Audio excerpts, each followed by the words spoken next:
يا أيها الذين آمنوا إذا نودي للصلاة من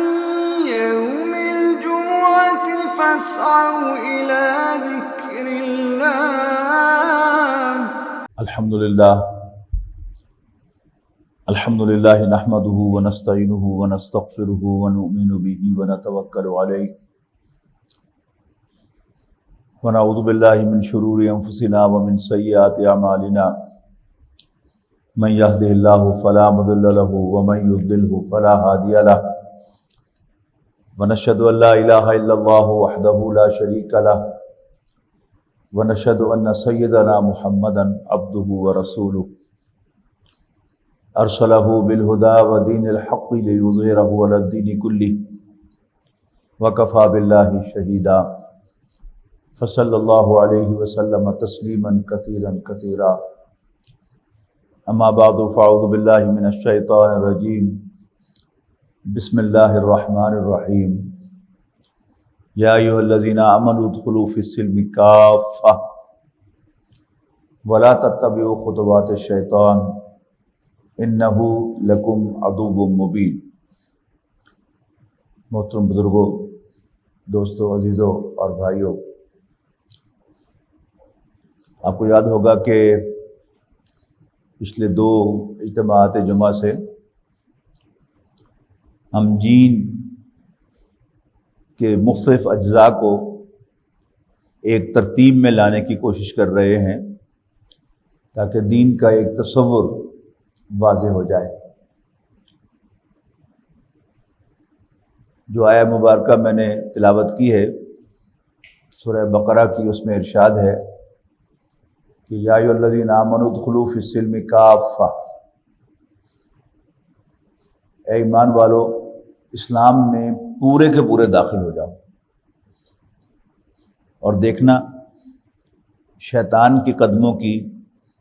پیروی نہ کرنا، اس کے نقش قدم پر نہ چلنا۔ انہ لکم عدو مبین، یقیناً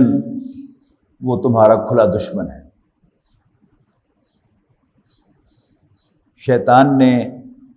انسان کے وجود کو بھی تسلیم نہیں کیا، اور اللہ تعالیٰ نے جو اس کو اشرف المخلوقات بنایا تو اس پر بھی اس نے کہا کہ میں نہ مانوں۔ اللہ تعالیٰ نے اس کی ریکویسٹ پر اسے اجازت دے دی، اسے انسانوں تک ایکسیس دے دیا کہ تم جو زور لگا سکتے ہو لگا لو، میرے بندوں میں سے جس کو گمراہ کر سکتے ہو کر لو، لیکن یاد رکھنا کہ میرے بندوں پر تمہیں کوئی اختیار حاصل نہیں ہوگا۔ تو شیطان نے اللہ تعالیٰ سے چیلنجنگ انداز میں کہا کہ جس کو عزت دینے کے لیے تو نے مجھے راستے سے ہٹایا ہے، اب میں بھی اس کا شکار کرنے کے لیے تیرے سیدھے راستے پر مورچہ بندی کروں گا۔ صراط مستقیم کا لفظ آیا ہے، لَأَقْعُدَنَّ لَهُمْ صِرَاطَكَ الْمُسْتَقِيمَ، کہ میں ان کا شکار کرنے کے لیے تیرے سیدھے راستے پر مورچہ بندی کروں گا، بیٹھوں گا۔ ثُمَّ لَآتِيَنَّهُمْ مِنْ بَيْنِ أَيْدِيهِمْ وَمِنْ خَلْفِهِمْ وَعَنْ أَيْمَانِهِمْ وَعَنْ شَمَائِلِهِمْ، اور پھر میں ان کی طرف بڑھوں گا، ان کی طرف آؤں گا، یعنی ان پر حملہ آور ہوں گا، ان کے سامنے سے، ان کے پیچھے سے، ان کے دائیں سے اور ان کے بائیں سے۔ اور اے اللہ تو ان میں سے اکثر کو شکر گزار نہیں پائے گا۔ شیطان کی سب سے پہلی جو کوشش ہے، اس کا سامنے سے حملہ ہے، وہ یہ ہے کہ انسان سے اللہ تعالیٰ ہی کا انکار کرا دے کہ میں اللہ ہی کو نہیں مانتا۔ جب اللہ تعالیٰ ہی کا انکار ہو گیا تو قصہ ختم ہو گیا، مزید کچھ محنت کرنے کی ضرورت نہیں۔ پھر کوئی اللہ کو مان لے تو پھر وہ پیچھے سے آتا ہے کہ رسول کو ماننے کی ضرورت نہیں ہے، پھر دائیں سے آتا ہے آخرت کو ماننے کی ضرورت نہیں ہے۔ عقائد کا پہلے مختلف ہر قدم پر اس نے آگے سے، پیچھے سے، دائیں سے، بائیں سے حملہ آور ہونا ہے، اور ہمیں اسلام میں داخل ہونے سے روکنا ہے۔ اگر کوئی شخص اللہ کو بھی مان لے، نبی صلی اللہ علیہ وسلم کو بھی مان لے، آخرت کو بھی مان لے، تو پھر شیطان جو ہے اس پر اگلے سٹیپ پر آ کر پھر حملہ آور ہوتا ہے اور اسے کہتا ہے کہ بس تم مسلمان ہو، بخشے بخشائے ہو، تمہیں کچھ کرنے کی ضرورت نہیں۔ اس کے لیے بھی اس کے پاس کئی سٹیپس ہیں، ہر جگہ وہ آئے گا، آگے سے، پیچھے سے، دائیں سے، بائیں سے۔ کبھی تو کہے گا کہ اللہ تعالیٰ تو بڑا بخشنہار ہے، اس کو تیری نمازوں کی، تیرے روزوں کی، تیرے حج کی کیا ضرورت ہے، وہ تو بڑا بے نیاز ہے۔ پھر آئے گا کہ نہیں وہ تو بڑا بخشنہار ہے، تو بخشنے والا ہے، وہ تو نقطے تلاش کرتا ہے کہ میں کیسے اپنے بندوں کو معاف کر دوں، لہذا کوئی پرواہ نہیں، فکر کرنے کی کوئی ضرورت نہیں ہے۔ یہاں بھی نہ قابو آئے تو پھر وہ شفاعت باطلہ کی طرف آتا ہے کہ ٹھیک ہے اللہ بھی ہے اور آخرت بھی ہے، لیکن کچھ ہوں گے ہمارے چھڑانے والے بھی، ہمارے سفارشی بھی ہوں گے جو ہمیں اللہ تعالیٰ کے عذاب سے بچا لیں گے، بلکہ صحیح تر الفاظ میں اللہ تعالیٰ کی گرفت سے بچا لیں گے۔ جو پرانی بات ہے، ایک صاحب کے مساحت میں کراچی میں سوار ہوا گاڑی میں، تو جو ہی سوئچ آن ہوا تو کیسٹ آن ہو گئی اور وہاں ایک نعت پڑھی جا رہی تھی کہ کملی میں چھپا لیں گے۔ تو میں نے جو صاحب دوست تھے میں نے ان سے کہا کس سے چھپا لیں گے؟ کہتے ہاں یہ تو کبھی غور ہی نہیں کیا۔ یعنی اب اس کا مطلب سمجھ رہے ہیں نا آپ کہ اللہ تعالیٰ جو ہے مجھے جہنم میں ڈالنا چاہے گا اور وہ مجھے چپکے سے کملی میں چھپا کے جنت میں لے جائیں گے۔ اللہ اکبر۔ اللہ تعالیٰ نبی اکرم صلی اللہ علیہ وسلم کا ادب، احترام و محبت اپنی جگہ پر ہے، لیکن یہ سمجھنا کہ نبی اکرم صلی اللہ علیہ وسلم معاذ اللہ ہمیں اپنی کملی میں اللہ سے چھپا کے لے جائیں گے، ٹھیک ہے؟ تو یہ باتیں جو ہیں ذرا غور کرے تو سمجھ میں آ جاتی ہیں، لیکن بہرحال یہ سب کے سب جو ہیں وہ شیطان کے ہتھ کنڈے ہیں کہ جس سے وہ ہمیں روکتا ہے۔ پھر یہ تصور کہ ہم تو نبی اکرم صلی اللہ علیہ وسلم کی امت ہے، اللہ کو ویسے ہی نبی اکرم صلی اللہ علیہ وسلم سے پیار ہے تو حضور سے پیار ہے، تو پھر حضور کی امت سے بھی پیار ہے۔ یعنی سب گھوم گھما کر ایک ہی نتیجہ ہوگا کہ اللہ تعالیٰ کی بندگی کی ضرورت نہیں، اللہ تعالیٰ کی اطاعت کی ضرورت نہیں ہے۔ پھر کوئی شخص اگر یہاں بچ جائے تو پھر شیطان آتا ہے کہ بس نماز روزہ کر لو تو تقاضے پورے ہو جائیں گے۔ کوئی یہاں سے بچ جائے تو پھر آتا ہے کہ نماز روزہ کرو لیکن انسانی ہمدردی کے لیے کچھ کرنے کی ضرورت نہیں ہے، صدقات و خیرات کی ضرورت نہیں ہے، اپنا مال اللہ کے راستے میں خرچ کرنے کی ضرورت نہیں ہے۔ یہاں سے کوئی بچ جائے تو پھر آتا ہے کہ اپنی پوری زندگی میں اللہ تعالیٰ کی اطاعت کس کی کیا ضرورت ہے؟ تم نمازیں پڑھو، روزے رکھو اللہ تعالیٰ کے حکم کے مطابق، لیکن تم اپنی زندگی جو ہے وہ عام طریقے سے گزارو، کاروبار اسی طرح کرو جیسے سارے لوگ کاروبار کرتے ہیں، اور خاندانی معاملات اسی طرح نپٹاؤ جیسے سب لوگ کرتے ہیں۔ اس میں بیچ میں اللہ تعالیٰ کو لانے کی، اس کے رسول کو لانے کی ضرورت نہیں ہے۔ جیسے سب لوگ اپنی بہنوں کو حصہ نہیں دیتے، ایسے تم بھی اپنی بہنوں کو اپنے والد کی وراثت میں سے حصہ نہ دو جیسے سب لوگ کرتے ہیں۔ حالانکہ قرآن مجید کے صریح احکام ہیں، سورہ نساء میں آیات نازل ہوئی ہیں باقاعدہ جس میں سے حصے مقرر کیے گئے ہیں سب کے، بیٹے کا حصہ، بیٹی کا حصہ، بیوی کا حصہ، شوہر کا حصہ، والدین کا حصہ، یہ سب کچھ جو ہے وہ مقرر ہے، لیکن شیطان کنونس کر لیتا ہے کہ اس معاملے میں زیادہ پریشان ہونے کی ضرورت نہیں ہے۔ پھر جہاں سے کوئی چلا جائے آگے تو پھر شیطان آتا ہے کہ دوسروں کے معاملات میں دخل دینے کی ضرورت نہیں ہے، تم اپنی نبیڑو لیکن خام خواہ دوسروں کے معاملات میں دخل نہ دو۔ یہ اصل میں کیا ہے؟ دعوت و تبلیغ سے روکنا۔ حالانکہ بڑا کامن سینس کی بات ہے کہ جو چیز آپ اپنے لیے پسند کرتے ہیں وہی آپ کو دوسروں کے لیے بھی پسند کرنی چاہیے۔ نبی اکرم صلی اللہ علیہ وسلم نے تو یہاں تک فرمایا کہ لا یؤمن احدکم حتی یحب لاخیہ ما یحب لنفسہ، تم میں سے کوئی شخص مومن نہیں ہو سکتا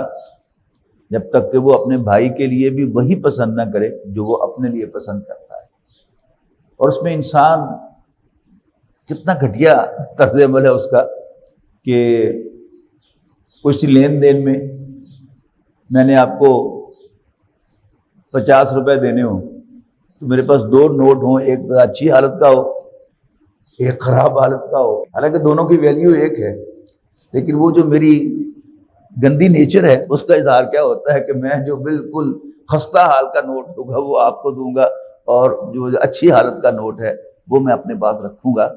لیکن نبی اکرم صلی اللہ علیہ وسلم کی اس حدیث کی اسپرٹ کو اگر آپ دیکھیں کہ تم میں سے کوئی مومن ہی نہیں ہو سکتا جب تک کہ وہ اپنے بھائی کے لیے وہ پسند نہ کرے جو اپنے لیے پسند کرتا ہے۔ تو وہ چیزیں کہ جو ویلیو کے اعتبار سے ایک جیسی ہیں ان میں سے بھی اچھی اپنے پاس رکھتا ہوں میں، اور خراب جو ہیں وہ آپ کو دیتا ہوں، تو پھر میں کیا ہے میرا ایمان؟ میں کیسا مسلمان، میں کیسا مومن ہوں؟ اسی طرح آگے آپ نکلیں تو پھر دوسروں کے معاملات میں دخل نہ دینا، اور پھر یہ کہ لوگ آزاد ہیں، ان کو اپنی زندگی پر چلنا چاہیے، بس تم اپنی فکر کرو، اپنی عاقبت سنوارو، اور خام خواہ دوسروں کے معاملات میں دخل نہ دو۔ اور پھر اگر کوئی یہ سمجھے کہ نہیں یہ تو ضروری ہے، میرا انسانوں پر حق ہے کہ میں ان کو دعوت و تبلیغ کروں، پھر وہ کہتا ہے کہ نہیں، بس کہہ دینا، دعوت دے دینا تمہارے لیے ضروری ہے، لیکن کوئی دین کو قائم کرنا، دین کو نافذ کرنا، اللہ تعالیٰ کی حکمرانی کو قائم کرنا، یہ اس کا کوئی تعلق دین کے ساتھ نہیں ہے۔ بلکہ آپ دانشور لوگوں کے اگر پڑھیں گے مقالات اور ان کی تقاریر سنیں گے، ان کے لیکچر سنیں گے، تو باقاعدہ اس کو کنڈیم کریں گے کہ نہیں یہ کوئی دین نہیں ہے، اور ہمیں دوسروں پر خام خواہ جو ہے وہ چیز کوئی تھوپنی نہیں چاہیے۔ حالانکہ اگر آپ نبی اکرم صلی اللہ علیہ وسلم کی حیات طیبہ کو دیکھیں، یعنی سیرت کی کوئی کتاب آپ پڑھ لیں، کسی بھی آتھر کی پڑھ لیں، اپنے پسند کے آتھر کی پڑھ لیں، اپنے مسلک کے عالم کی پڑھ لیں، جو امپریشن آپ کو ملے گا وہ کیا ہے کہ نبی اکرم صلی اللہ علیہ وسلم نے وحی کے آغاز کے بعد جو 23 سالہ زندگی گزاری، وہ ایک ہی مقصد کے گرد گھومتی ہے کہ اللہ تعالیٰ کی حکمرانی کو قائم کرنا ہے۔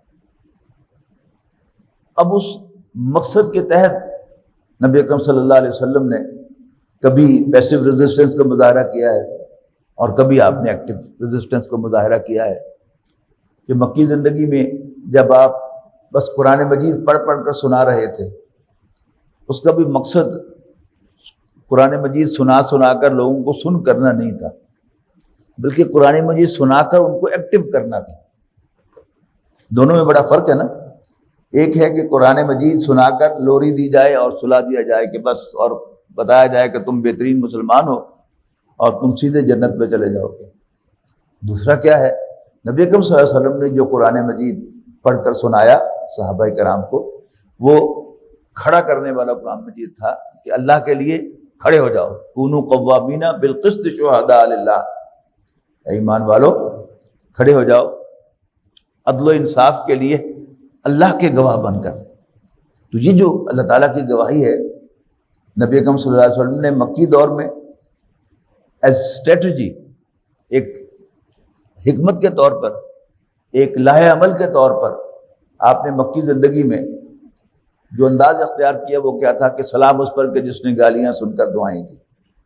اور صحابہ کرام کو بھی آپ نے اجازت نہیں دی کہ اپنے دفاع میں بھی ہاتھ اٹھائیں، بلکہ کہا کہ ہاتھ باندھ کے مار کھاؤ، تم پر کوئی تشدد بھی کرے تب بھی تم ہاتھ نہ اٹھاؤ۔ ایک روایت کے مطابق حضرت عبداللہ ابن مسعود رضی اللہ تعالی عنہ نے ایک مرتبہ ابو جہل کو تھپڑ مارا تھا، تو باقاعدہ ان کا سوشل بائیکاٹ کچھ عرصے کے لیے نبی اکرم صلی اللہ علیہ وسلم نے کروایا تھا۔ یہ کیا ہے؟ یہ دین کی وہ بنیادی تعلیمات ہیں کہ جن کو آپ سامنے رکھیں تو پھر دین کی ایک تصویر سامنے آتی ہے، جو میں پچھلے 2 جمعوں سے آپ کے سامنے رکھنے کی کوشش کر رہا ہوں کہ نبی اکرم صلی اللہ علیہ وسلم پر اولاً بنو ہاشم کی طرف سے ایک پروٹیکشن رہی جب تک ابو طالب زندہ رہا۔ اس نے ایک ideal head of the family کا کردار ادا کرتے ہوئے قریش کو نبی اکرم صلی اللہ علیہ وسلم کے قریب نہیں آنے دیا۔ ان کا بار بار تقاضا رہا کہ اس کو ہمارے حوالے کرو، آپ نے کہا نو وے۔ ابو طالب نے کہا نو وے، ساڈا منڈا خبردار ہے ہاتھ لایا۔ لیکن جب ابو طالب کا انتقال ہو گیا اور ابو لہب خاندان کا سربراہ بن گیا تو اس نے آ کر نبی اکرم صلی اللہ علیہ وسلم کو خاندان بنو ہاشم سے نکال دیا، اور اب آپ مکہ مکرمہ میں رہ نہیں سکتے تھے، اس لیے کہ مکہ مکرمہ صرف ایک قبیلے کا شہر تھا، اس میں یا کوئی کرشی رہ سکتا تھا یا کرشی کا غلام یا حلیف۔ لہذا آپ طائف گئے، وہاں جو کچھ ہوا وہ آپ کو معلوم ہے، اور واپس بھی آپ مکہ مکرمہ آئے تو ایک مشرک کی پناہ لے کر آپ کو مکہ مکرمہ میں داخل ہونا پڑا، اور پھر اللہ تعالیٰ نے کھڑکی کھولی آپ کے لیے۔ تو اللہ تعالیٰ کی پلاننگ میں تو تیار تھی کہ پھر مدینے سے آئے ہوئے 5 افراد سے آپ نے مینا میں ملاقات فرمائی، انہیں تعارف کروایا، انہوں نے پہچان لیا کہ یہ تو وہی معلوم ہوتے ہیں کہ جن کا ذکر یہودی کیا کرتے ہیں، آؤ ہم ان سے پہلے ان پر ایمان لے آئے۔ اگلے سال 12 افراد آئے، بیعت عقبہ اولیٰ ہوئی، آپ نے کچھ چیزوں کا وعدہ لیا ان سے کہ شرک نہیں کرو گے، چوری نہیں کرو گے، بدکاری نہیں کرو گے، تہمت نہیں لگاؤ گے، اور اچھی باتوں میں میری نافرمانی نہیں کرو گے۔ تو انہوں نے ایک درخواست پیش کی کہ اللہ کے رسول، ہم بہت دور ہیں آپ سے، روز روز ہمارے لیے آپ کی خدمت میں حاضر ہونا ممکن نہیں ہے، آپ ہمیں ایک مقری قرآن پڑھانے والا مدرس عطا کر دیں تاکہ وہ ہمیں وہاں پر بیٹھے ہوئے قرآن مجید پڑھاتا رہے۔ نبی اکرم صلی اللہ علیہ وسلم نے اس کام کے لیے حضرت مصعب بن عمیر رضی اللہ تعالیٰ عنہ کا انتخاب فرمایا، اور انہوں نے پتہ نہیں کیسے قرآن شریف پڑھایا، پتہ نہیں گھوٹ کے پلایا یا قرآن مجید انجیکٹ کر دیا ان کے خون کے اندر، جس کا نتیجہ کیا نکلا؟ جیسے نبی اکرم صلی اللہ علیہ وسلم نے مکہ مکرمہ میں قرآن پڑھا کر لوگوں کو سونے نہیں دیا تھا، لوری نہیں دی تھی، بلکہ کھڑا کیا تھا، تو انہوں نے مدینے کے لوگوں کو بھی کھڑا کر دیا۔ جو مختلف خاندان ہوتے ہیں نا، ان کی کچھ خاص خصلتیں ہوتی ہیں، جیسے ہمارے ہاں جو خاندان ہیں ان میں راجپوت، جاٹ، ڈوگر، پٹھان، یہ لڑاکے خاندان ہیں۔ اس کے مقابلے میں شیخ اور ارائیں یہ اپنے کام سے کام کرنے والے لوگ ہیں۔ پنجابی کا محاورہ ہے کہ واڈیاں دیں مرندی ویل نہیں ہوتی، یعنی کسان کا اصل کنسرن جو ہے اس کا کھیت ہے، منگل دی رات کو پانی لانا ہے، اب سارے کام جو ہے اپنے آپ کو فارغ رکھے گا اس کام کے لیے۔ اب کٹائی کا موسم آ گیا، اس کے لیے وہ فارغ کرے گا، تو ادھر ادھر کی چھیڑ خانیاں کہ جس کے لیے اس کو کچہریوں اور تھانوں کے چکر لگانے پڑیں وہ اس کو اوائڈ کرے گا۔ لیکن یہ جو لڑاکے خاندان ہیں، یہ ان کا کھایا ہوا ہضم نہیں ہوتا جب تک کہ یہ کوئی چھیڑ چھاڑ نہ کر لیں اور لڑ بھڑ نہ لیں، یہ نیچر ہے۔ تو مکے کے لوگ جو تھے وہ لڑاکی نیچر کے تھے، اور مدینے کے لوگ کاشتکار تھے۔ ایسے شیخ ہے نا کہ اس کو اپنی دکان، اپنا کاروبار وہ اس کی پرائرٹی ہے، وہ دکان بند نہیں کرنا چاہتا، ٹھیک ہے۔ تو مکے کے لوگ لڑاکے تھے اور مدینے کے لوگ کاشتکار تھے، لیکن حضرت مصعب بن عمیر نے جب ان کے اندر قرآن مجید انجیکٹ کیا تو ایک دم وہ شیر بن گئے، اور عرب کے سب سے بڑے سورماؤں کے منہ میں ہاتھ ڈال دیا۔ اور وہ کیا تھا؟ نبی اکرم صلی اللہ علیہ وسلم کو اسائلم کی پیشکش کر دی کہ آپ کے خاندان والوں نے آپ کو ڈس اون کیا ہے، آئیے آپ ہمارے پاس تشریف لے آئیں، ہم آپ کی اسی طرح حفاظت کریں گے جیسے اپنے خاندان میں پیدا ہونے والے بچوں کی حفاظت کرتے ہیں۔ اور پھر اس کے 3 ماہ کے بعد یعنی ذوالحج میں یہ معاہدہ ہوا، اور آپ نے ان سے بیعت لی، سم و طاعت کی کہ اگر تم میری جد و جہد میں شریک ہونا چاہتے ہو تو پھر میرے مقرر کردہ 12 نقیبوں کی تم نے اطاعت کرنی۔ یہ بڑی عام بات تھی۔ اور پھر آپ منتقل ہوئے ربیع الاول میں، اور رمضان سن 8 ہجری میں مکہ مکرمہ فتح ہوا۔ تو نبی اکرم صلی اللہ علیہ وسلم کی سیرت کو جب ہم دیکھتے ہیں کہ وہ تو ایک مشن ہے، وہ تو ایک کام ہے، یہ جو کرنا ہے قرآن مجید سنا کر، قرآن مجید پڑھا کر، قرآن مجید اندر اتار کے ان کو سلایا نہیں بلکہ ان کو کھڑا کیا۔ تو جو دین کی عمارت ہم اپنے پچھلے سبق میں پڑھ رہے تھے کہ جس کی بنیاد ایمان ہے، اس کا نظر آنے والا حصہ شہادت ہے، گواہی دینا کہ اللہ کے سوا کوئی عبادت کے لائق نہیں، اور یہ کہ حضرت محمد صلی اللہ علیہ وسلم اللہ کے رسول ہیں۔ پھر 4 ستون اس بنیاد پر کھڑے کیے جاتے ہیں، وہ نماز، روزہ، حج اور زکوٰۃ ہیں، اور پھر ان پر اسلام کی عمارت کھڑی ہوتی ہے جو ملٹی سٹوری عمارت ہے۔ اس کا جو پہلا فلور ہے وہ اللہ تعالیٰ کی اطاعت، اس کی بندگی اور انسانی ہمدردی ہے۔ اس کا دوسرا فلور ہم نے پچھلی دفعہ پڑھا تھا کہ وہ دعوت و تبلیغ ہے، دوسروں کو اللہ کی بندگی کی دعوت دینا۔ اور تیسرا فلور جو ہے وہ اللہ کے دین کو قائم کرنا ہے۔ وقت ختم ہو گیا تھا، ان دونوں جو فلورز ہیں،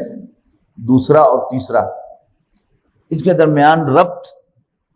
بیان کرنا رہ گیا تھا۔ اس کو سمجھیے کہ اصل میں یہ اسی کا تسلسل ہے، یعنی پہلے کے ساتھ بھی تعلق ہے تیسرے فلور کا، اور دوسرے فلور کے ساتھ بھی تعلق ہے تیسرے فلور کا۔ پہلے فلور کے ساتھ تعلق کیا ہے کہ میں اللہ کا بندہ ہوں، اللہ میرا رب ہے، لیکن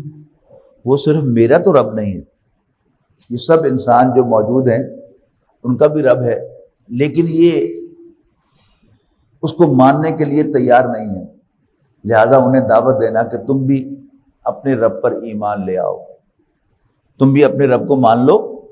اور تم بھی مسلمان ہو جاؤ اور اپنے آپ کو اس کی بندگی میں دے دو۔ پھر اسی کا ایک تعلق کہ جب بھی آپ دعوت دیتے ہیں تو دعوت کے مختلف یعنی اس کے رسپانس آپ کو ملتی ہے کہ جب بھی نئی دعوت دی جاتی ہے تو اکثر لوگ اس کو قبول کرنے سے انکار کرتے ہیں۔ کیوں انکار کرتے ہیں؟ اس کی وجہ یہ ہے کہ ایک نئی بات لوگوں کے لیے سمجھنا مشکل ہوتی ہے، اور یعنی پہلے حلے میں وہ سمجھ نہیں آتی۔ صرف جو بہت زیادہ ذہین اور سمجھدار لوگ ہوتے ہیں وہ اس بات کو سمجھ پاتے ہیں۔ کیوں؟ وہ بات جو ہے وہ بالکل انوکھی اور نئی ہوتی ہے۔ مثال کے طور پر اب آپ اگر 1500 سال پہلے چلے جائیں تو مکہ مکرمہ میں ایک خاص ماحول تھا، ایک ہی قبیلہ وہاں پر رہتا تھا، ان کی اپنی سرداریاں تھیں کہ جس کے ساتھ وہ رہ رہے تھے، اور بتوں کو پوجتے تھے، حج کرتے تھے، اس میں تالیاں بھی پیٹتے تھے، اور بہت زیادہ اگر عقیدت ہو جائے، حج کا بہت زیادہ اگر شوق ہو جائے اللہ تعالیٰ کے ساتھ تو پھر کپڑے اتار کر حج کرتے تھے، طواف کرتے تھے۔ یعنی یہ حرکتیں جی جو وہاں پر ہو رہی تھی۔ پھر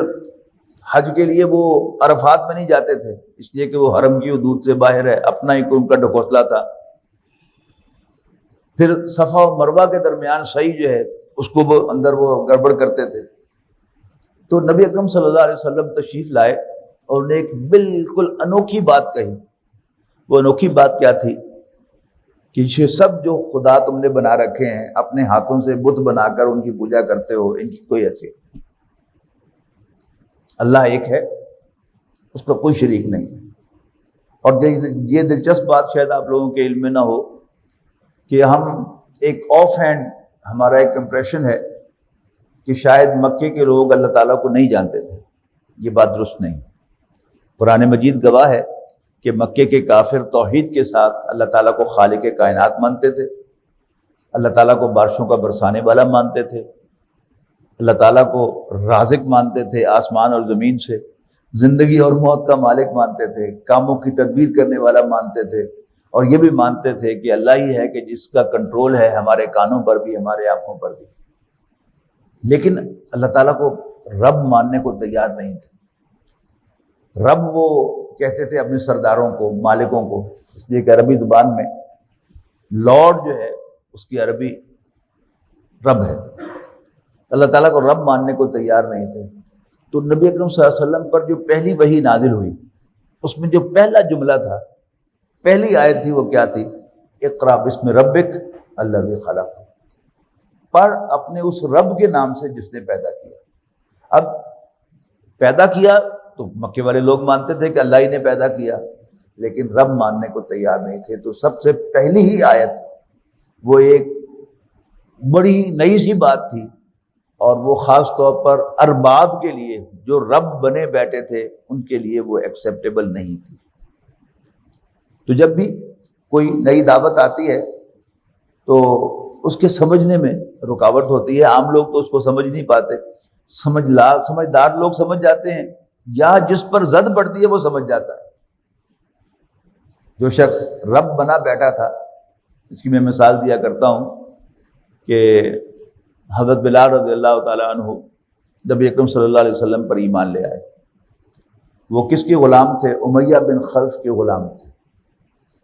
اب نبی اکرم صلی اللہ علیہ وسلم پر ایمان لانے کے بعد وہ گئے ہوں گے اپنے آقا کے پاس، اور انہوں نے جا کر کہا ہوگا کہ سر آئی ایم ویری سوری کہ میں آپ کی خدمت میں کوتاہی کرتا رہا ہوں۔ اور ایک عام قسم کا غلام، یعنی وہ ایبسولیوٹلی کوئی ڈیڈ آنیسٹ تو نہیں ہوتا، وہ تھوڑا بہت جو ہے وہ کمی بیشی بھی کرتا ہے۔ جیسے ملازم جو ہے اس کا جو ٹائم ہے 8 بجے سے لے کر 4 بجے تک، وہ تو بکا ہوا ٹائم ہے مالک کا، لیکن ہم میں سے کون ہے ایسا کہ جو اپنی ڈیوٹی کے اوقات میں جو ہے وہ اسٹرکٹلی سمجھتا ہوگا کہ یہ وقت میرا نہیں ہے، یہ میرے مالک کا ہے۔ میں اس لیے وضاحت کر رہا ہوں کہ اس بات پر ہمارے ایک بڑے پرانے ساتھی جب اس سے ناراض ہو گئے کہ یہ آپ نے کہا کہ ملازم آدمی چور ہوتا ہے بائی نیچر، تو چور کا لفظ استعمال نہ کریں، لیکن جو میں نے ایکسپلینیشن آپ کو دی ہے کہ ہم میں سے کوئی جو ملازمت کر رہا ہو اپنے گریبان میں جھانک کے دیکھ لے کہ کیا وہ واقعی ڈیڈ آنیسٹ ہے، لائل ہے اپنے آقا کے لیے، اپنے امپلائر کے لیے۔ We are not. لیکن اب نبی اکرم صلی اللہ علیہ وسلم پر جب ایمان لے آئے حضرت بلال رضی اللہ تعالیٰ عنہ، تو اب یقیناً وہ ڈیڈ آنیسٹ ہو گئے ہوں گے، تو انہوں نے جا کر کہا ہوگا کہ سر آئی ایم ویری سوری کہ آپ کی خدمت میں کوتاہی کرتا رہا ہوں، اور کچھ نہ کچھ میں ہیرا پھیری بھی کر لیتا ہوں، عام سا ایک غلام ہو۔ لیکن اب وہ جو ہے نا ہاشمیوں کے محمد صلی اللہ علیہ وسلم، انہوں نے مجھ سے وعدہ لیا ہے کہ میں جھوٹ نہ بولوں اور دھوکہ نہ دوں، چیٹ نہ کروں، لہذا میں آج سے آپ کی خدمت بہت دیانتداری سے کیا کروں۔ اب مجھے بتائیے کہ اس پر امیہ بن خلف کو خوش ہونا چاہیے تھا یا ناراض؟ آپ کا کوئی ملازم ہو اور آپ کے علم میں آئے کہ اب جی بس وہ بڑا دیانتدار ہو گیا ہے، آپ خوش ہوں گے نا؟ تو کہنا تو چاہیے تھا اس کو کہ مجھے لے جاؤ محمد کے پاس صلی اللہ علیہ وسلم، کہ میں ان کو شکریہ ادا کروں کہ انہوں نے میرا کھوٹا سکہ کھڑا کر دیا۔ لیکن سوال یہ ہے کہ اب امیہ بن خلف نے حضرت بلال پر تشدد کیوں کیا؟ اس لیے کیا کہ حضرت بلال نے اپنی بات جاری رکھتے ہوئے فرمایا کہ لیکن اب آپ میرے رب نہیں ہیں، میرے مخدوم ہیں، میں آپ کی خدمت پہلے سے زیادہ دیانتداری سے کروں گا، لیکن آپ میرے رب نہیں۔ تو اب کیا ہونا تھا ریئیکشن اس کا؟ ہاؤ ڈیئر یو سے دیٹ، تمہیں جرأت کیسے ہوئی یہ کہنے کی کہ میں تیرا رب نہیں ہوں؟ اس پر اس نے تشدد کیا۔ پڑھتے نا آپ سیرت میں، حضرت بلال کی سیرت میں، کہ وہ آپ پر تشدد کرتا اور پھر پوچھتا اب بتا تیرا رب کون؟ کچھ ہوش ٹھکانے آ گئے تیرے؟ اور کہتے تھے کہ تو نہیں ہے رب، رب ایک ہی ہے میرا، اور وہ اللہ ہے، احد احد احد۔ تو سرداروں کی سمجھ میں آ گیا، لیکن عام لوگوں کو وہ نہیں چاہتے تھے کہ وہ سمجھیں، الٹا تشدد بھی کرتے تھے ان پر۔ تو دعوت و تبلیغ اور اللہ کے دین کے قیام میں جو ریلیشن ہے، اس کو آپ ایک مثال سے سمجھیں کہ ایک دریا ہے کہ جو شمال سے جنوب کی طرف بہہ رہا ہے، جیسے ہمارے اس کانٹیننٹ کے دریا ہیں، انڈیا کے، پاکستان کے، بنگلہ دیش کے، وہ شمال سے جنوب کی طرف بہتے ہیں، اس لیے کہ سمندر جنوب کی طرف، اور سب لوگ اسی دریا میں اپنی کشتیاں لے کر دریا کے بہاؤ کے ساتھ چلے جا رہے ہیں، وہیں پر سامان اپنا ڈال دیتے ہیں، اور وہ سامان بھی جو ہے وہ دریا کے ساتھ جو ہے وہ جا رہا ہے، اور انہوں نے جنوب میں اپنی منزل طے کر رکھی ہے، اور اس منزل کی طرف رواں دواں ہے۔ ایک شخص آتا ہے، وہ کہتا ہے اللہ کے بندو کدھر جا رہے ہو تم؟ تمہاری منزل تو شمال کی طرف تھی، یہ تم کہاں جنوب کی طرف آگے چلے جا رہے ہو؟ تو اکثر لوگ کیا کہیں گے، ہمت ہماری تیری، پٹھی گل کر رہے ہیں، نویں گل کر رہے ہیں۔ سیرت النبی کو بھی اور دین کو بھی جب تک آپ زمین پر لے کے نہیں آئیں گے اور اپنے محاورے میں اپنے زبان میں سے نہیں سمجھیں گے، اس وقت تک آپ کو دین کی جو اصل لذت ہے وہ بھی نہیں آئے گی اور دین سمجھ بھی نہیں آئے گا۔ کچھ لوگ ہوں گے جن کی سمجھ میں آئے گا کہ ہاں یہ بات تو درست کر رہا ہے، اب پھر وہ تقسیم ہوں گے آگے، بات تو درست ہے لیکن اکثر کیا کہیں گے، لیکن پانی کا رخ ادھر ہے، ہمارا سب مال اسباب تو ادھر چلا گیا ہے، اب ہم شمال کی طرف جا کے کیا کریں گے؟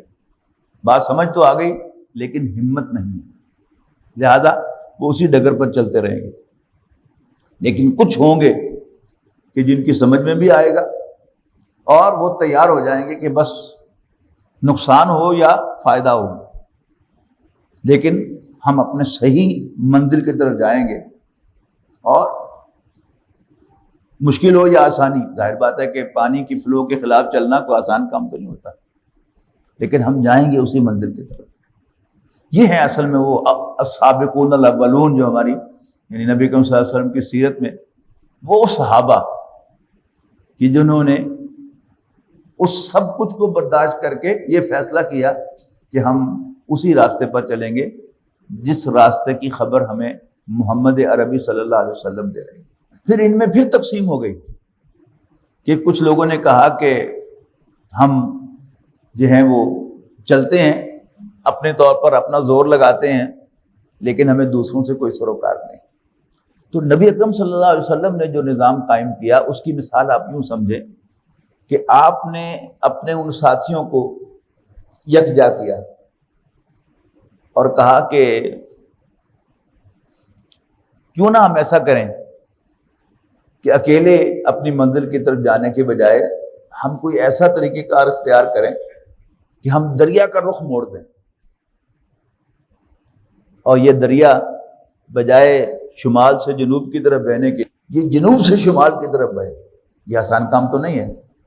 لیکن نبی اکرم صلی اللہ علیہ وسلم اور آپ کے صحابہ نے یہ کام کر کے دکھایا ہے۔ وہ جو سورۃ نصر میں کہا گیا نا، اذا جاء نصر اللہ والفتح، جب اللہ کی مدد آ گئی اور فتح نصیب ہو گئی یا فتح نصیب ہو جائے، ورأیت الناس يدخلون فی دین اللہ افواجا، اور تم لوگوں کو اللہ کے دین میں فوج در فوج داخل ہوتے دیکھ لو، فسبح بحمد ربک واستغفرہ، تو پھر اللہ تعالیٰ کی حمد کی تسبیح کرنا اور اس سے بخشش مانگنا، انہ کان توابا، بے شک اللہ تعالیٰ بہت توبہ کا قبول کرنے والا، ویلکم کرنے والا ہے۔ دو چیزیں اور جو ہیں اس کو اس عمارت کو مکمل کرنے کے لیے سمجھ لیں کہ بنیاد ایمان ہے، اس پر 4 ستون ہیں، اس پر 3 منزلہ عمارت ہے۔ پہلی خود اللہ کا بندہ بننا، دوسری دوسروں کو دعوت دینا، اور تیسرے اللہ کے دین کو قائم کرنا تاکہ سب کے لیے اس دین پر چلنا آسان ہو جائے۔ ان میں مرکزی حیثیت اس عمارت کے اندر قرآن مجید کی ہے۔ یوں سمجھیے کہ قرآن مجید آسمان سے نازل ہوا اور کسی انسان کے دل میں اترا تو اس نے ایمان پیدا کیا۔ اصل ایمان تو نظر نہیں آتا، لیکن اس نے اپنی زبان سے کلمہ پڑھ کے شہادت دے کر اس کا اعلان کر دیا، اب وہ دکھنے بھی لگا کہ یہ مسلمان ہے، اور اس کے بعد پھر وہ چڑھتا ہے، یعنی ہمت کر کے، یعنی اپنے کلمے کا اعلان کرنا، اس کے لیے بھی انسان کو ایک ایفرٹ کرنی پڑتی ہے، خاص طور پر ایک ایسے معاشرے میں جہاں ماحول اسلامی نہ ہو، جیسے نبی اکرم صلی اللہ علیہ وسلم کا مکہ مکرمہ میں معاشرہ تھا، اسی طرح ہمارے جو بھائی ویسٹ میں رہتے ہیں، ہمارے بہت سے بھائی ہیں کہ جو اپنی آئیڈینٹی ایز مسلم شو کرنے سے کتراتے ہیں، خاص طور پر 9/11 کے بعد بہت سے لوگوں نے داڑیاں صاف کر دیں، بہت سی عورتوں نے حجاب کرنا چھوڑ دیا، اس لیے کہ بار بار انہیں تنگ کیا جا رہا ہے، اس کے لیے بڑی ہمت کی ضرورت ہے۔ تو اسلام کا اظہار کرنا، پبلکلی کلمہ پڑھنا، یہ بھی مشکل کام ہے، اس کے لیے بھی ایک ایفرٹ کی ضرورت ہے۔ اور پھر کلمہ پڑھنے کے بعد اللہ کی بندگی کو اختیار کرنا، حلال اور حرام کی تمیز کرنا۔ پہلے ایک شخص جو ہے وہ رشوت لیتا ہے، اب وہ رشوت لینا چھوڑ دے، اس کے گھر سے اس کو ریزسٹنس آئے گا، اس کی بیوی ریزسٹ کرے گی، اس کے بچے ریزسٹ کریں گے۔ ہمارے ایک بزرگ ساتھی ہیں، تو پہلے ایک عام سے اوورسیئر تھے ریلوے کے اندر، اور بڑی ٹھاٹ باٹ تھی ان کی، لیکن جب ڈاکٹر سید احمد صاحب رحمہ اللہ سے ملاقات ہوئی، ان کے ساتھی بنے، پھر انہوں نے وہ چھوڑا سب کچھ، تو ان کا بچہ گھر سے بھاگ گیا۔ یہ سب چیزیں جو ہیں یہ ہوں گی، لیکن انسان ہمت کرے گا، استقامت دکھائے گا، تبھی وہ دین پر چل سکتا ہے، ورنہ دین پر نہیں چل سکتا۔ اب اس کے لیے یعنی جو قرآن مجید اترا تھا، جس نے ایمان پیدا کیا تھا، اسی سے انسان قوت لے گا تو وہ اللہ کا بندہ بن سکے گا، اظہار بھی اسی سے ہوگا۔ یعنی اللہ تعالیٰ کے ساتھ جڑنے کا جو ذریعہ ہے وہ قرآن مجید ہے، یہ اللہ کا کلام ہے، میرے اور آپ کے نام، ہم سب کے نام اللہ تعالیٰ کا خط ہے۔ جیسے انسان اپنوں کے خطوط پڑھ کے اپنوں کی تصویریں دیکھ کر انسان اپنے آپ کو یعنی اٹیچ محسوس کرتا ہے اپنے بوڑھے والدین کے ساتھ، اپنے بیوی بچوں کے ساتھ، اسی طرح یہ قرآن مجید جو ہے یہ ہمیں اللہ تعالیٰ کے ساتھ جوڑتا ہے، اور یہ ہمیں اسٹرینتھ دیتا ہے۔ باقاعدگی سے قرآن مجید کی تلاوت، قرآن مجید کو سمجھنے کی کوشش کرنا، قرآن مجید کو آگے پھیلانے کے لیے کوئی وقت لگانا، اس سے پھر آپ کے لیے اللہ کی بندگی آسان ہو جاتی ہے۔ تو اگر میں اس کو یوں کہوں کہ وہ سینٹرل ایکسس جو ہے اس پوری عمارت کا، جو آسمان سے آیا، دل میں اترا تو ایمان پیدا ہوا، اس کے گرد ایک گول سیڑھی ہے کہ جس پر آپ چڑھتے ہوئے منزلیں طے کریں گے۔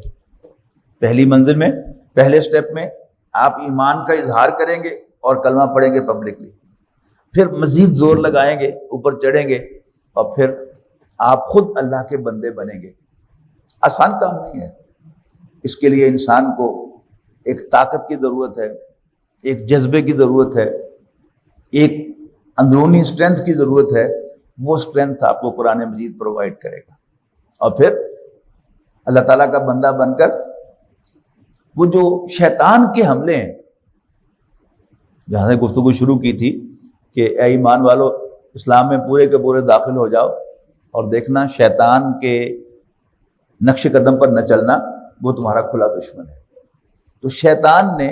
اندر ہی اندر سے ہمارے ایمان کو گھلانے کی کوشش کرنی، اور اس ایمان کی سلامتی جو ہے وہ قرآن مجید کی تلاوت آپ کو ری ایشور کرے گی۔ آپ قرآن مجید کے ساتھ جڑے رہیں گے، قرآن مجید کی تلاوت کریں گے تو اللہ تعالیٰ کے ساتھ جڑیں گے، اور جب اللہ تعالیٰ کے ساتھ جڑیں گے تو آپ میں ایک طاقت پیدا ہوگی، آپ کے لیے اللہ تعالیٰ کی بندگی آسان ہو جائے گی۔ اور پھر اللہ تعالیٰ کے ساتھ ذاتی طور پر جڑنا، اس میں تو قرآن مجید جو ہے اس کا کوئی پیرلل ہے ہی نہیں۔ آپ پریشان ہوں اور اس پریشانی میں قرآن مجید کی تلاوت کو آپ لازم پکڑیں۔ بہت زیادہ پریشان ہو جائیں تو آئیڈیلی کیا ہے کہ آپ وضو کریں اور نیت باندھ لیں، اور قرآن مجید کی جتنی آیات، جتنی صورتیں یاد ہیں ان کو پڑھنا شروع کر دیں۔ یعنی اگر اور نہیں تو آپ کو صرف آخری 10 صورتیں الم تری کیف فعل ربک سے لے کر والناس تک آتی ہیں، پہلی رکعت میں بھی یہ پڑھ دیں، دوسری میں بھی یہ پڑھ دیں، پھر کھڑے ہو جائیں، پھر پہلی رکعت میں بھی پڑھ دیں، دوسری رکعت میں بھی پڑھ دیں، پھر کھڑے ہو جائیں۔ انشاءاللہ آپ کی نماز پڑھتے پڑھتے پہلا جو ایفیکٹ ہوگا وہ کیا ہے کہ آپ اللہ تعالیٰ کے ساتھ اٹیچ ہو جائیں گے، آپ کا وہ غم آہستہ آہستہ ڈیفیوز ہونا شروع ہو جائے گا، آپ کی پریشانی ختم ہونا شروع ہو جائے گی، اور بہت امکان ہے کہ آپ کو فزیکلی بھی کوئی نہ کوئی ریمیڈی جو ہے وہ نظر آنی شروع ہو جائے گی کہ وہ کام بن گیا۔ یہ قرآن مجید کی ایک برکت ہے، قرآن مجید کی ایک طاقت ہے جس کو ہمیں اویل کرنا چاہیے۔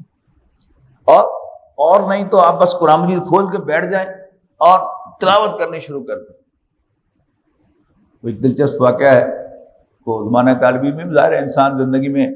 اس کو پریشانیاں بھی آتی ہیں، کوئی کالج میں واقعہ ہوا کوئی، تو میں بڑا پریشان تھا تو میں نے ہاسٹل میں آ کے قرآن مجید کی تلاوت شروع کر دی۔ اتنا اللہ تعالیٰ نے اس وقت سمجھ دی تھی کہ جب بھی کوئی پریشانی ہو تو اللہ تعالیٰ کی طرف رجوع کرنا چاہیے، اور اللہ تعالیٰ کی طرف رجوع کرنے کا ذریعہ جو ہے، اللہ تک جڑنے کا ذریعہ قرآن مجید ہے۔ تو میں پڑھ رہا تھا قرآن مجید، تو ایک جگہ مجھے احساس ہوا یوں کا وقت الٹا تو اندازہ ہوا، شک پڑا کہ جیسے کوئی لفظ رہ گیا ہے۔ تھوڑی بہت عربی مجھے اس وقت بھی آتی تھی۔ وہ واپس آیا تو اب جو آیت تھی اس پر میری توجہ ہو گئی۔ نارملی تو انسان پڑھتے ہوئے ضروری نہیں ہوتا نا کہ آپ متوجہ بھی ہوں، تو توجہ ہو گئی۔ وہ آیت تھی کہ وتوکل علی اللہ وکفیٰ باللہ وکیلا، اللہ پر بھروسہ کر، اللہ تعالیٰ کافی ہے کام ساز وکیل۔ تو میں نے قرآن شریف بند کر دیا کہ جاب ڈن۔ تو کریے اللہ تعالیٰ کے ساتھ ذاتی تعلق۔ یہ رمضان کا مہینہ جو ہے اس میں تراویح اور پھر ترجمہ قرآن کا جو ہم نے اہتمام کیا ہے، اس کا اصل مقصد کیا ہے؟ اللہ تعالیٰ کے ساتھ جڑنا، اللہ تعالیٰ کے ساتھ جوڑنا۔ انسان کو یہ بات جو ہے اس کے ذہن میں بیٹھ جائے کہ میں اللہ کا بندہ ہوں، اللہ ہی میرا مالک ہے، وہی مجھے اسی نے مجھے زندگی عطا کی ہے، وہی مجھے کھلا رہا ہے، وہی مجھے پلا رہا ہے، وہی میرے کاموں کو سنوار رہا ہے، وہی میرا محافظ ہے۔ اس کے ساتھ جڑ جانا۔ پھر جب دعوت و تبلیغ آپ نے کرنی ہے، اس کے بھی بہت سے طریقے ہیں۔ یعنی آج سے 100 سال پہلے تک، یعنی تقریباً 200 سال جو گزرے ہیں، خاص طور پر انڈو پاک سب کانٹیننٹ میں، اس میں جو خطیب ہوتا تھا جمعے کا، وہ مولانا جلال الدین رومی رحمۃ اللہ علیہ یا شیخ سعدی رحمۃ اللہ علیہ کے اشعار گا کر سناتا تھا اور لوگوں کو موٹیویٹ کرتا تھا۔ It was effective, no doubt. لیکن اس میں امکان کیا ہے کہ اگر میں اپنی طرف سے کوئی بات کہہ رہا ہوں تو میری بات غلط بھی ہو سکتی ہے، لیکن اگر میں قرآن مجید آپ کو پڑھ کے سنا رہا ہوں تو اس میں غلطی کا کوئی امکان نہیں۔ نبی اکرم صلی اللہ علیہ وسلم کی سیرت کو جب ہم دیکھتے ہیں، خود قرآن مجید میں سے پڑھنے کی کوشش کریں تو نبی اکرم صلی اللہ علیہ وسلم کے جتنے بھی پروفیٹک فنکشن ہیں، مثلا خوشخبری دینا، خبردار کرنا، دعوت دینا، تبلیغ کرنا، ان ساروں کو قرآن مجید کے ساتھ کہا گیا۔ بلغ ما انزل الیک من ربک، اے نبی پہنچائیے جو کچھ آپ کو وحی کیا گیا ہے آپ کی رب کی طرف سے، اور وہ کیا ہے؟ وہ قرآن مجید۔ ہم نے یہ قرآن آپ پر اس لیے نازل کیا ہے لتبشر بہ المتقین، تاکہ آپ اللہ کے ڈرنے والوں کو اس کے ذریعے خوشخبری دیں، وتنذر بہ قوما لدا، اور اس جھگڑالو لڑاکی قوم کو آپ اس کے ذریعے سے خبردار کریں۔ تو تبشیر ہو، خوشخبری دینا، یا انذار ہو، خبردار کرنا، نبی اکرم صلی اللہ علیہ وسلم نے وہ کام قرآن مجید سے کیا۔ پہنچایا بھی آپ نے قرآن۔ آپ کے کوئی لمبے چوڑے لیکچر جو ہیں آپ کو نہیں ملیں گے کہ آپ فلاں موضوع پر لیکچر دے رہے تھے، بلکہ کوئی بھی نہیں ملے گا لیکچر۔ تو آپ کے واعظ ہوتے تھے، اور ان مواعظ میں جو ڈومینیٹنگ کنٹینٹ تھا وہ قرآن مجید تھا۔ آپ قرآن مجید کی آیات تلاوت فرماتے تھے اور لوگوں کو نصیحت کرتے تھے۔ ایک صحابی فرماتے ہیں کہ نبی اکرم صلی اللہ علیہ وسلم جمعے کے ہر خطبے میں سورۃ قاف سنایا کرتے تھے، اور آپ سے سن کر ہی مجھے سورۃ قاف زبانی یاد ہو گئی تھی۔ تو قرآن مجید پڑھ کے سنانا، وہ لوگوں کے سامنے رکھنا، یہ نبی اکرم صلی اللہ علیہ وسلم کی سنت ہے۔ اور پھر تیسرا مرحلہ جو ہے، دوسری منزل تک آپ پہنچ گئے اس سیڑھی پر چڑھ کر، اب تیسرا مرحلہ جو ہے وہ اقامت دین کا مرحلہ ہے، اللہ کا دین کو قائم کرنا۔ اس میں تو پھر چارہ کار ہی نہیں ہے۔ جب آپ کو جان کے لالے پڑے ہوئے ہوں، آپ کے سامنے آپ کے ساتھی جو ہیں ان کو شہید کیا جا رہا ہو، ان کا خون آپ کے سامنے بہہ رہا ہو، اس میں تو پھر بس اللہ تعالیٰ کا جا کے دروازہ پکڑ لینا، اور وہ رات کو تہجد پڑھنا۔ نبی اکرم صلی اللہ علیہ وسلم کی تہجد جو ہے وہ تقریباً 5-6 گھنٹوں پر مشتمل ہوتی ہے۔ یعنی حضرت عبداللہ ابن عباس فرماتے ہیں کہ ایک مرتبہ میرے والد یعنی حضور کے چچا حضرت عباس نے مجھے حکم دیا کہ تم آج رات اپنی خالہ کے ہاں جا کے بسر کرو۔ وہ خالہ حضرت میمونہ تھی، حضور صلی اللہ علیہ وسلم کی اہلیہ محترمہ، ام المومنین، تو وہ کہتے ہیں کہ نبی اکرم صلی اللہ علیہ وسلم اٹھے، آپ نے وضو فرمایا اور آپ نماز پڑھنے کے لیے کھڑے ہو گئے، اور میں بھی اٹھ کے کھڑا ہو گیا۔ آپ نے ایک رکعت میں پوری سورہ بقرہ، پوری سورہ آل عمران جتنی بھی نازل ہو چکی تھی، اور پوری سورۃ نساء آپ نے تلاوت کی۔ تقریباً 5 پارے ہیں، اور وہ 5 پارے ہمارے حافظوں کی طرح تھوڑے پڑھے ہوں گے نبی اکرم صلی اللہ علیہ وسلم نے، کہ خود ان کو بھی سمجھ نہ آئے کیا پڑھ رہے ہیں۔ تو آپ اندازہ لگائیے کہ کوئی 5-6 گھنٹے کھڑے ہو کر اللہ تعالیٰ کے سامنے اس کا کلام پڑھنا۔ تو ایکسس جو ہے وہ قرآن مجید ہے، اور اس کے گرد جو محنت ہونی ہے، اس کے گرد وہ ایک گول سیڑھی ہے جس کے ذریعے سے پہلے آپ اعلان کریں گے کہ آپ مسلمان ہیں، پھر آپ خود اللہ تعالیٰ کے بندے بننے کی کوشش کریں گے۔ اس کے لیے بھی آپ کو ساری کے سارا وہ جو فیول درکار ہے وہ قرآن مجید کی تلاوت ہے، اور پھر آپ نے قرآن مجید ہی لوگوں کے سامنے رکھنا ہے، اسی کی تبلیغ کرنی ہے، اسی سے دعوت دینی ہے۔ اور پھر جب وہ آخری مرحلہ آئے گا تو اس میں عملاً تو تلواریں چل رہی ہوں گی یا بندوقیں چل رہی ہوں گی، یا آپ پر قید و بند ہوگا۔ جو حکومت ہے وہ اتنی طاقتور ہے، ملک کی حکومت بھی اور دنیا کی حکومت بھی، کہ آپ کے لیے ہلنا ممکن نہیں۔ تو اس میں آپ جو ہیں وہ آپ پر تشدد ہوگا، آپ کے پاس کوئی ہتھیار ہو بھی صحیح، تو اللہ تعالیٰ کی مدد کے بغیر وہ پورا نہیں ہو سکتا۔ اور اللہ تعالیٰ کی مدد جو ہے وہ قرآن مجید کی کثرت کے ساتھ تلاوت کر کے، اسپیشلی نماز کے اندر، یعنی جو فرض نمازیں، بڑی دلچسپ بات آپ غور کیجئے گا کہ قرآن مجید میں سورہ نساء میں صلاۃ الخوف کا ذکر ہے کہ اگر تم نبی اکرم صلی اللہ علیہ وسلم کے ساتھ کسی سفر میں ہو، اب ظاہر ہے کہ ہر صحابی چاہتا ہے کہ میں حضور کی اقتداء میں نماز پڑھوں، تو اس کا اسپیشل ایک طریقہ بتایا گیا ہے کہ آپ کھڑے ہو جائیں، امامت کرائیں، اور آدھی جو فوج ہے وہ آپ کے پیچھے آ کر صف میں کھڑی ہو جائے اور نماز ادا کرے۔ جب آپ 2 سجدے کر چکے ہیں، یعنی 1 رکعت مکمل ہو جائے، تو یہ جنہوں نے نماز پڑھی ہے آپ کے ساتھ، یہ مورچوں پہ چلے جائیں، اور وہ جو مورچوں والے ہیں وہ آ کر آپ کے پیچھے 1 رکعت پڑھ کے آپ سلام پھیر دیں، وہ کھڑے ہو کے دوسری رکعت پڑھ لیں، اور جو مورچوں میں چلے گئے ہیں وہ اپنے مورچوں میں دوسری رکعت ادا کر لیں۔ یعنی بالکل ایک ان یوزول ایب نارمل سا طریقہ ہے۔ یعنی نارمل تو یہ ہے نا کہ آپ نے یعنی رخ پھیر دیا کعبے سے تو پھر آپ کی نماز ٹوٹ گئی، نماز نہیں ٹوٹے گی، اس لیے کہ اس کام کی اہمیت، اللہ تعالیٰ کے دین کو غالب کرنا، اس کی وہ زیادہ ہے۔ لیکن رات تہجد کی نمازیں صحابہ کرام نے عین میدان جنگ میں بھی نہیں چھوڑی۔ جب جنگ ہو رہی ہے پھر تو وہ طریقہ ہے نماز پڑھنے کا جو میں نے عرض کیا، لیکن اللہ تعالیٰ سے جڑنے کا طریقہ، اللہ تعالیٰ سے مدد مانگنے کا طریقہ، وہ جو ہے وہ اللہ تعالیٰ کے سامنے رونا ہے رات کو کھڑے ہو کر تہجد کی نماز میں۔ اللہ تعالیٰ سے دعا ہے کہ اللہ تعالیٰ ہمیں دین کی پوری سمجھ بھی عطا فرمائے، ہر وقت ہمارے ذہن میں یہ دین کا نقشہ مستحضر رہنا چاہیے، یاد رہنا چاہیے، اور پھر اللہ تعالیٰ ہمیں اس کی توفیق بھی دے اس پر عمل کرنے کی۔ آخر دعوانا الحمدللہ رب العالمین۔